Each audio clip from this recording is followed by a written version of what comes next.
WrestleMania 12 is a WrestleMania that, on paper, other than the Iron Man match, doesn't look that impressive. But I'm happy to assure you guys, it is quite an entertaining WrestleMania. That's for damn sure. And it had plenty of solid entertainment. The crowd was acceptable, if not outstanding. And the announce team of McMahon and Lawler was dependable, if a little on the cheesy side sometimes. But hey, what are you going to do? Of course, Vince McMahon is always cheesy when it comes to commentary. So there you go. Now, let's get right down to the WrestleMania match card. We are from the... This is coming from the Arrowhead Pond in Anaheim, California. The matches are as follows. Here we go. Starting with the opener. Cam Cornette, which is Vader, Owen Hart, and the British Bulldog against Jake the Snake Roberts, Yokozuna, and Ahmed Johnson. Now, for what it was, I got lots of kicks out of this match. I mean, it was fast-paced, and it kept my interest, if nothing overly special. I mean, you got future Hall of Famers in this match. Vader.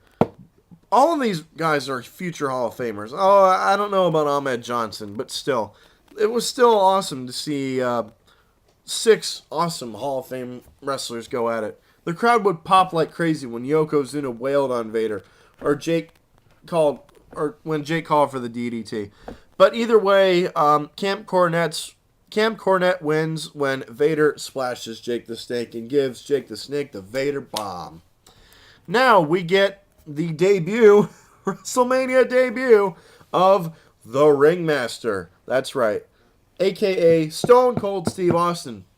The Ringmaster Steve Austin against Savio Vega. Back then, nobody really knew who Stone Cold was. He was managed by Ted DiBiase, and he wasn't the lovable Hellraiser that we all know and love today.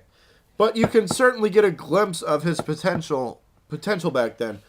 This is just a great match that sadly doesn't get too much talk about very often.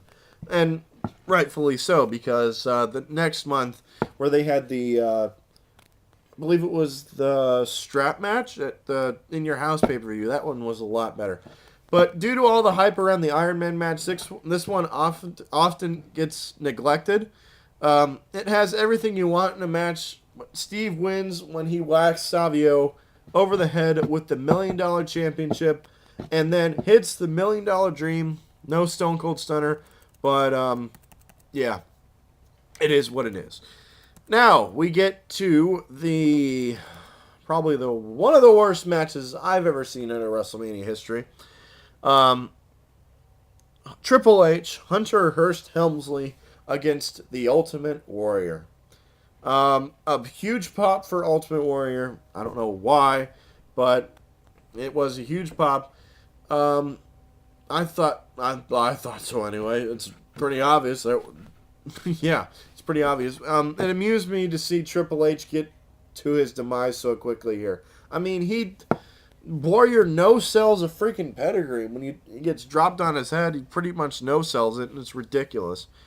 For such a polititating rack that he is, yeah, it's just ridiculous.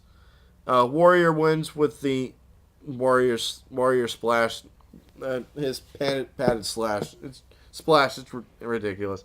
This match sucked. Moving right along. Now we get The Undertaker versus Diesel. Pretty mixed reaction for Diesel and a pretty okay pop for Undertaker. This one was actually a pretty good big man match. For their size, Taker and Kevin Nash can go really well together. The action is pretty solid here, and there is a lot more solid mind games as well. My favorite spot probably had to be Diesel jackknifing him twice, and then Undertaker just sits up, and it's just freaking cool when he does that sit-up thing.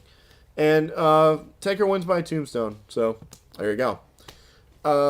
Next match was the Backlot Brawl, which featured Rowdy Piper versus Goldust. It wasn't too bad when all was said and done. The crowd was really hot for it. They certainly loved Roddy Piper. I preferred the beginning the most. Especially when they were making reference to the O.J. Simpson Bronco chase. They actually got footage of the O.J. Simpson Bronco chase when he was going on down the highway and cops were chasing him. It was hilarious. Talk about real street fighting. These two did everything they could, and it was great. It was a good match. And then finally we get to the main event of the evening. The World Wrestling Federation Championship. Bret Hart defending against Shawn Michaels in the Iron Man match. And the crowd was very divided, if a little dull for it. This rivals Undertaker Shawn Michaels right here. In fact, it might be even better because it's 60 minutes and it's just absolutely astonishing. Some people may complain about the slowness of the first 20 minutes or so, but it's some of the best mat wrestling you will ever see. You won't have time to catch a breath with these two. This is certainly a match that won't be repeated or outdone anytime soon. Lots of back and forth action, lots of high spots.